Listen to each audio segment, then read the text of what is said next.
Welcome to the Car Guy channel. We got a fantastic show. We got a lot of cool stuff to show you. Hey, we're going to bring you up to speed on a lot of projects we're doing and a lot of restorations. I used to say restorations are pretty much like a sport. You know, when you do a restoration, it's a marathon and it's not a sprint. It's not a race. If you kind of work on your cars and think of them that way, you're going to pretty much get them done. Have a little bit of patience, and they do get done. You don't know what I got. I'm going to go ahead and try to bring you guys and gals up to speed on this 1956 Chevrolet Nomad project car we're doing. It's pretty much a full restoration.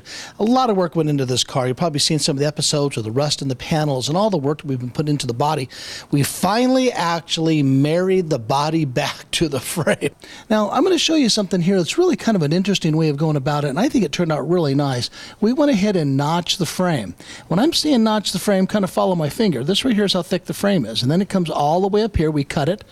Cut the frame all the way up into the top and down here, and then we laid a piece of steel strap inside here. Now this right here is to secure and pretty much strengthen the frame in this area. And then of course some people say, why are you doing that, Mike? Well, this right here brings the leaf spring further into the center of the car. Normally this leaf spring here mounts all the way on the outside of the frame and mounts out here and then does what it needs to do. And this right here is where the leaf spring, this unit here, used to sit right inside this particular pocket to set the rear end, sit right on top of the leaf spring like we did. We moved it over really pretty much about a good 4.5 inches. Now we go through all these things and moving the leaf spring and blah, blah, blah, but here's where it comes in at. I can now put a set of wider tires on this car. I can bring these tires all the way to right about my finger is, so I can get what you call some inboard rims.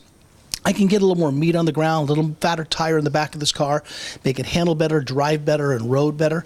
And I'm telling you, it's really the way to go. We always have projects going on here at the time of the shop, but I'm going to go ahead and explain a little bit about what we're doing here. This is a 1966 Chevrolet Corvette convertible. Now, they're out there, they're desirable cars, and I'm telling you something about this car here, what makes this car here very, very desirable. And you can see right now we have a big block. This car came to us all in parts. You're seeing this thing here completely.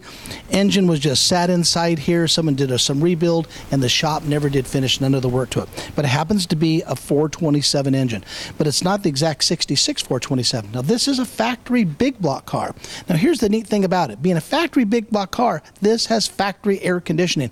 I'm telling you, that is about as rare as hen's teeth. They did not have very many little air-conditioned cars, but a big block air-conditioned car. 390 horsepower. 1, 2, 3 o'clock, 4 o'clock, rock. 5, 6, 7 o'clock, 8 o'clock, rock. 9, 10, 11 o'clock, 12 o'clock, rock. We gonna rock. There's a lot of reasons why I chose this car right here to be Car of the Week.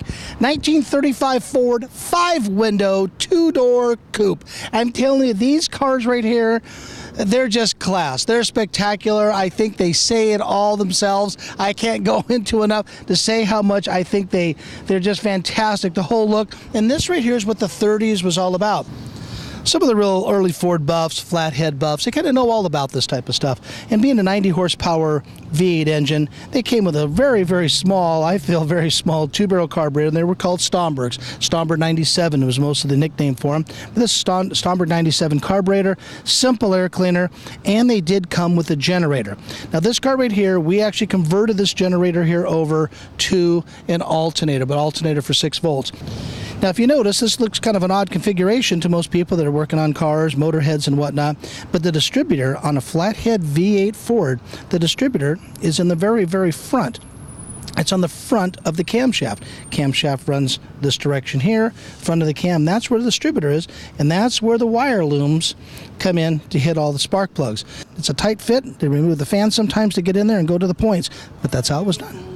Fall in love. Why do birds sing so gay? Lovers await the break of day.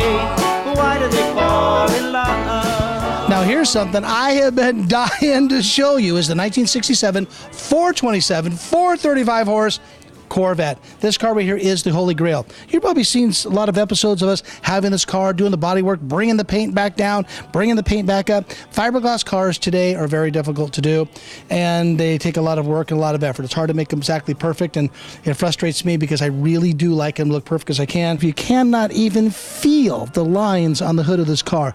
Done correctly, we did NCR specs on the hood spear, and it came out neat. I'm hoping the camera can show the luster, show the depth in this car. We actually buffed this car with all 3 stages of the correct buffing stuff. So when this car gets wax on it, this car here will be absolutely, and I mean spectacular.